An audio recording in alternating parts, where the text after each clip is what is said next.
moved to Botswana like a lot of Namibians did in that time.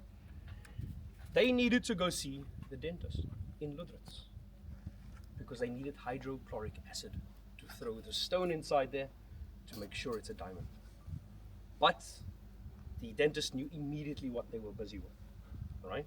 So he forced them to sign off 10% of whatever they will find in the future to him before he tests the diamond. Wow. Half an hour later, gentleman comes walking out with the German words, "We are in business." And that started the diamond rushes. This is 1904. Till today, they still pick up diamonds on the beaches of Namibia. Wow. Higher quality is inside the ocean itself. This is why we do diamond diving. Gentlemen, wetsuits, jump down, heavy suction pipes, lift up rocks, suck out the diamonds, being sorted. Or they do literally seawall barriers that drain the ocean, and they collect it. Our diamonds are Tiffany C class. So that's the third highest class of diamond that you can find in the Southern Hemisphere. Augustus Stoich, he talks about moving down to Alexander Bay, right on the border of South Africa. While sitting down on the beach having a sandwich in an arm's reach, picking up 64 diamonds. In an arm's reach. The biggest one that we know of in Namibia was the size of a chicken egg, 261 carat diamond.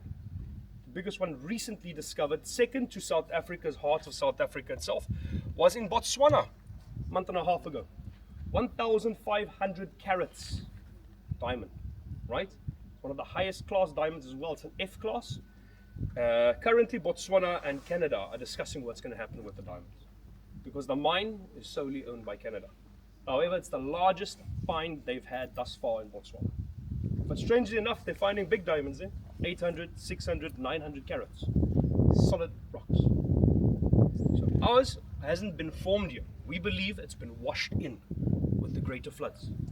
When the northern hemisphere ice cap melted, right? Everybody talks about a meteorite or something like that. Ice cap melted in the northern hemisphere. Southern hemisphere is lower than the north. East is higher than the south, so you had ample amounts of water erosion coming down, just washing everything away. And we think that's where the diamonds came along the Namibian coastline. But PJ, a quick in and out, couple of diamonds each, in and out. Quick in and out, not a couple, a handful, right? And I only want 1% of everybody's catch, that's all. We'll be quick, we'll do it at night. We'll do it at night. Yeah, I'll be waiting on the border, I'll be the getaway driver, right? And you just give me 1%, we're fine. I thought my Namibian brother is tour guide, but now I know what he's doing for a living. So thanks for the show, yeah. But he is much more humid than the dentist who wanted 10%, so 1% 1% is fine. Anyway, we are going to the beach today. If you find one, it's all yours. PJ, show us where we go. You guys, you can come closer, don't worry, this is just a prop, it's not real. Once again, we are situated here at the little yellow spot. We are going to make our way down the Moon Valley landscape. I'll tell you more about it as we drive this area itself, all the way to what we call the plotter, the farm fields. At a certain stage, we're getting onto the tar road. It is a busy road, it is the highway. All exports and imports, trucks, uranium mines, everything needs to travel on that road. Eva's going to take The care of us. diamond trucks as well? No, they fly. Eva and Axel's going to take care of us. Serious business. Stick, stay safe. That's all that we ask. We're going to my little hometown, Swakopmund. River of rhinos, place of shells, mouth of excrement. All three different names to that little town. 20 years ago, we used to be 15,000 people. Now, because of mining, exports, imports, and industrial development, we are more than 72,000 people in this town. I need to warn you guys. We are going to see a very large amount of informal sectors. Shacks, kambashus, ghettos. It has to do with the drought. It has to do with farmers not being able to live the way they have, so they're looking for a type of life. And I'm going to tell you more about that as we travel today. We're going to fill up in Swakopmund at a very beautiful service station, right? There's going to be ample space for everybody. There's coffee available for everyone. There's clean toilets. From there on, Eva is going to get us together and we're going to travel up to mile 32, as they call it. Mile 32, there's a big surprise waiting for you, an Aladdin-style tent, a beach lunch, seafood beach lunch, with lobster or crayfish, as we call it, clawless lobsters.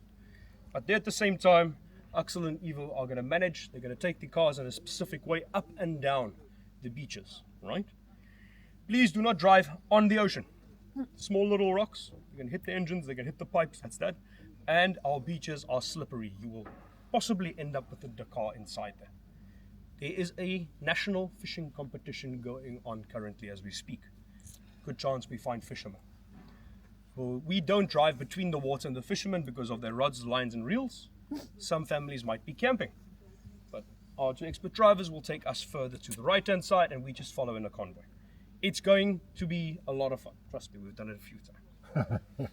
Afterwards, I want to show you one of the most intact shipwrecks currently that we as public can see along the Namibian coastline. And then we go back another 7.4 kilometers back to our hotel. And then rinse, wash, repeat for the next one. Afterwards, we make our way back to Swakop, fill up on fuel. They're very heavy on the beach sand, fuel-wise. Then we go back into this area. A different routing, and there is a surprise awaiting every single one of you guys. All goes well, we should be here by 4, right? Roughly. Roughly by 4 o'clock.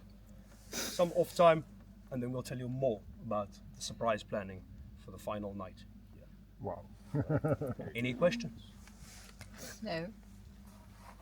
Three surprises. As we promised, we will give every single one of you to drive on pole position right behind me. I will take today a different car as a lead car. I will stay in the car today for the driving session.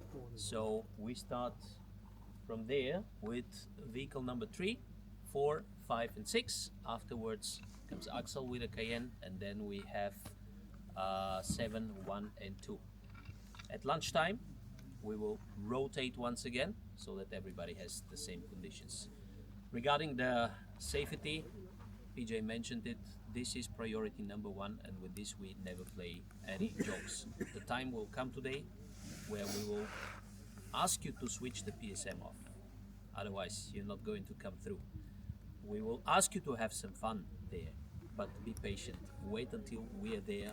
We will explain definitely what is necessary to do, how is necessary to drive to be able to come through. And let's make a deal, who stucks in the beach pays the drinks tonight. We have the very expensive champagne also there, so it could be all yours. No, we make it as a challenge to prove to yourself that you are a really good driver. And what I saw yesterday, what we saw yesterday, there are no complaints at all from our side. That's why, thumbs up to all of you. Let's have fun. Okay. Any Thank questions you. about Passports? any questions about the cars? I see that some cars have pillows. That's fine, all good. Use the pillows. Yeah. Drive modes, everything clear. There's a bit of a noise coming from the driver's side door in our car. I don't know if it's just the wind, but